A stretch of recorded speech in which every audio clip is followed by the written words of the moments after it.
Everybody, Steph from the High Moon Podcast. So, Saint in the Center decides to interview Brandon Jamal. He did a reaction vid to the whole kick out situation, or when Brandon Jamal left. He had Tommy Sotomayor on there. He really didn't like Tommy talking about Brandon Jamal after he left. Called it backbiting, right? So, Saint gets Brandon Jamal to kind of get a better understanding of him. This is a long interview, so I am not going to play, I'm just going to react to the parts that I found interesting out of this 4-hour live stream. But I'll post a link to this live stream in the description so y'all can check it out if Saint keeps it up. Sometimes he takes off live stream, so maybe he'll keep this one up. But, you see Brandon Jamal once again in these long format settings, and he's not doing himself any good, right? I mean, this is a chance to, he starts out this podcast or this interview early. It just, it is going kind of normal, and then he quickly starts to get emotional, right? So the part that I skipped to is Saint or Marquette brings on Flakko. Now, those of you who don't know Flakko, I mean, he's another fellow content creator. He does a lot of work with No Jumper and whatnot in entertainment, hip hop space. So, good dude. I enjoy watching his content. He's not perfect. Nobody is on here, but it's fairly good. Okay, so this is Brandon Jamal's reaction when he starts to somewhat get pressed. I don't even think Flakko's really pressing him. But really just telling him like, yo, bro, like these are the problems that I see with you, as a content creator on the come up, and maybe you should take some of this advice, right? So I'm gonna play this. Oh, look at this guy. Yo, man. Look at this guy. Peace to the Saints, man. Look at this guy. Look at this guy. Look at this guy. Look, man, this guy is living proof. I'm a little wordy, but I'm nowhere near as sensitive as people think I am. You know what I'm saying? Yeah. Like, you feel me? I'm just a little wordy. I'm from North Carolina, nigga. How many times do I gotta say that shit? I just keep repping that shit everywhere I go. Winston-Salem, North Carolina, Trefo all day, nigga. Go ahead, Flakko. Yeah, where you from, Flakko? I don't even know. Sorry, man, not to interrupt this, but I mean, Brandon just on something else, he really try to give his brother benefit of the doubt. Early in this podcast, he was talking about, I'm taking accountability and everything like that. And once he gets comfortable, it's like all that go out the window and his head starts getting really big, man. No. Man, hey, listen, like they're all spamming right now, man. The real stutter guys here. right? Which is y'all done gave me the name of the mixtape. Oh man. Yo. Oh man. Yo. No, but hey, listen up. I'm finna park. No, but hey, and OG, I'm kind of upset, man. Feel me, Dad? Like you ain't have my number saved, man. I'm like, man, come on, man, bro. I thought we built this brotherhood, man. Honestly, I was surprised. I ain't gonna lie to you. Yeah, man. Wait, how many numbers you got though? Is this the original number with? Nah, man. Just like the third one. And that we put out there. This name right here talking about that. You say me to change numbers 5 times. Go ahead though, boss man. Man, here, man. So I did a video, and I think like we kind of like talked about it and via DMs, man. You feel me? And my advice to you, man, is, bro, I wouldn't. Okay. Yeah, right, bro. I wouldn't do the long form content any longer, right? And here's why, man. Because I feel like, especially, bro, like when like we're like brand new, I guess, to being like visible to a lot of people, right? Is the content that we put out there don't really accurately portray, I guess, the person that we are, right? So I feel like for you is like the content that you was putting out there, a lot of people thought, hard on thoughts, stoic, alpha, you feel me, a thought leader. But then when you come on like these platforms, real quick, and I said, when he first did that podcast on Global Prenup, I was like, okay, even though despite the single moms, destroying the show, I thought Brandon stood on his own. I was like, okay, I would definitely like to see him in a more mild-mannered environment. Seemed like he had good head on his shoulders. Seemed like a smart dude. I was like, okay, first podcast was a dud, but I definitely I see potential there, right? And the Flakko is basically alluding to this. And you spill your, bro, you are, listen, bro, like you are a real genuine dude, right? you're a cool, genuine, and normal dude. But when you come on these platforms and you, I guess, give off like the persona of like emotional, unhinged, right? That don't really fall in line with the content that you produced and people fell in love with. So my advice is, brother, like, bro, just don't even like do these long form content no more, bro. These interviews, bro, don't even do it no more, bro. Because bro, you do great content and people love your content, you know? Yeah. Yeah, I'm ready. Sorry. Agree to disagree. All right. Wait. All right. So why do you feel like these long form content helps you? I have a stutter, and I would not like to explain that because I don't feel like I need to. See, man, this is how you tell he's just so insecure, man. Like the moment, like, you know, not the real content creators, you know, like a Flakko who's been in this space and everything.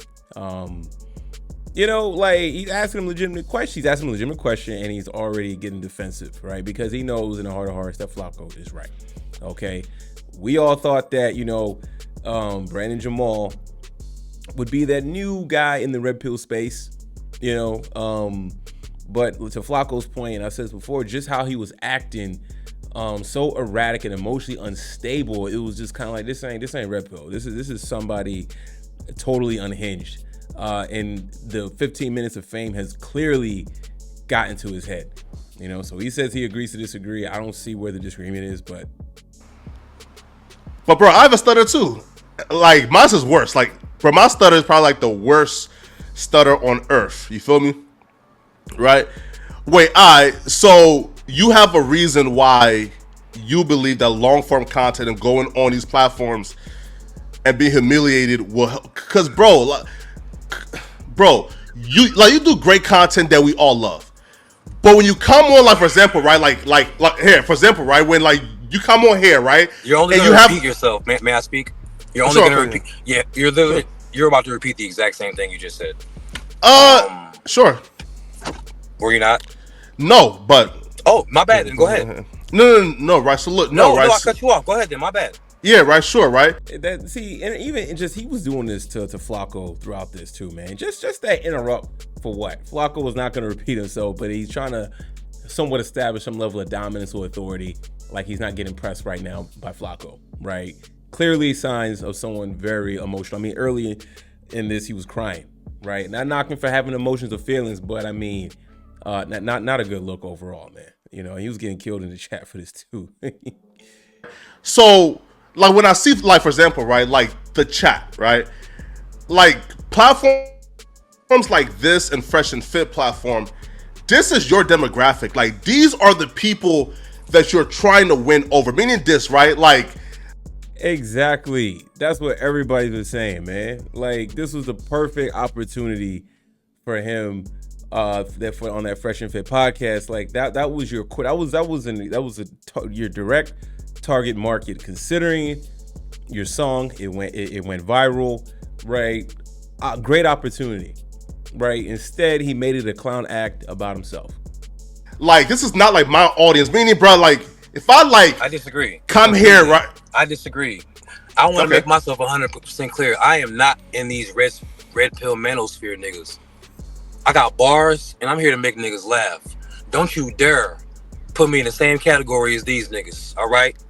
These niggas... Yo, like, see, he's delusional, man, right? Like, you make a song about single moms, that falls in line with a lot of the red pill talking points, okay? Like, what makes you think... Like, if that's the case, then, then why would you go on FreshandFit knowing who their demographics are that watches their show, right? I mean, clearly defensive that he knows he missed an opportunity.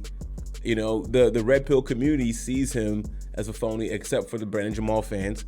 You know, cool. And if you're a Brandon Jamal fan, that's totally fine. You know, you still rock with him. Just not my cup of tea.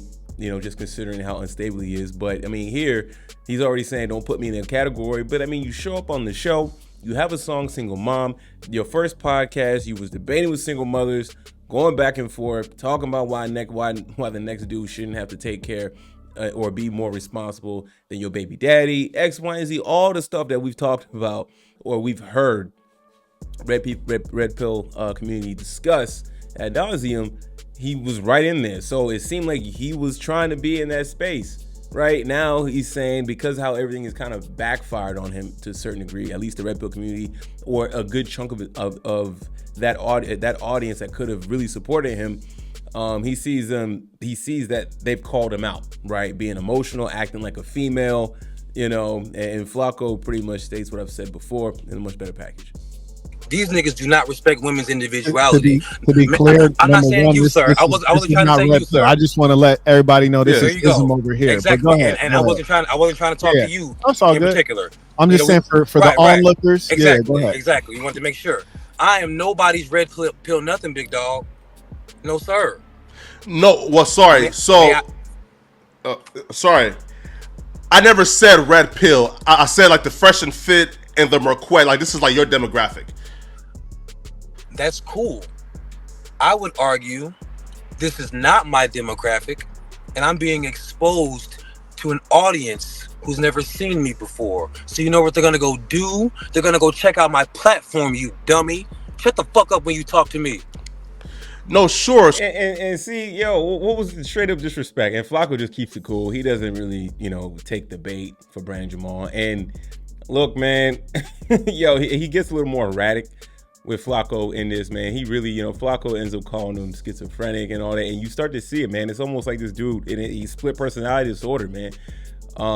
So I mean, he didn't do himself any service being on this with Merquette. He just kind of exposed himself even more of a lot of people who we thought he was. So yeah. So like they're gonna go out and check your platform, right? But when you come on these platforms and you exhibit yourself as like a super emotional dude, it's never gonna work out best for you, right? Because again, brother, like regardless of right. Right. So I hear regardless you. If you think right. So look, regardless of, if you think that this is not your audience, bro, who do you think is consuming like fuck single mamas, like you feel me, right? And I never said fuck single moms. No, you took it that way, sir. Sure, but you make fun of them though, right? I make fun of the single moms who be front camera crying, adding music, and they posted it. More importantly, I agree with you though. No one has even asked me about the origin of these songs. You assume, and now you've made an ass of yourself. No, that don't matter. Man, y'all watch the rest of this stream, man. Shout out to Saint in the Center for doing this. Funny interview. I'm not surprised. I mean, it started out okay, and it just ends up going south pretty quickly for him. Again, emotion is stable. 15 minutes of fame has really gotten to his head, and it seemed like it's a small sector. Anytime someone talks about Brandon Jamal, you got these Brandon Jamal fans, defending him. Oh, he's bigger. He's successful. Have you ever been this successful? Just all this weird low hanging fruit talking points, man. It's just like, look at this dude for what it is. Look at the situation for what it is, and you come up with an actual logical conclusion to all of this of what's going on with Brandon Jamal, right? Not knocking him. You got the success. He quit his waiter job. He said he's making money from his merch and all that. That's wonderful, man. Good for him. You never knocking a dude's hustle, but that doesn't mean you are void of criticism. And right here, it seemed like he can't take criticism from a dude who's in the media, who's in these YouTube streets like that, man. So I mean, like for Brandon Jamal, you can't tell him anything, right? He's gonna get very combative. Okay. The success he's gotten, how long is he going to be able to keep that up if he's acting like this, man? So the RP community, they aware of this. They see what's going on. They see this for what it is, man. And it's a shame that he has become whatever this is at this point. He says he's not part of RP space, or, he's talking about now the origin of the song. And like, what? You made a song. It was funny, went viral. You did a podcast. We thought you'd be okay. Nah, right? So, man, this entire 4-hour pod or interview was just absolutely nuts, man. So, y'all let me know what y'all think on the latest with Brandon Jamal. Thanks for watching. Please like, subscribe. I'm out.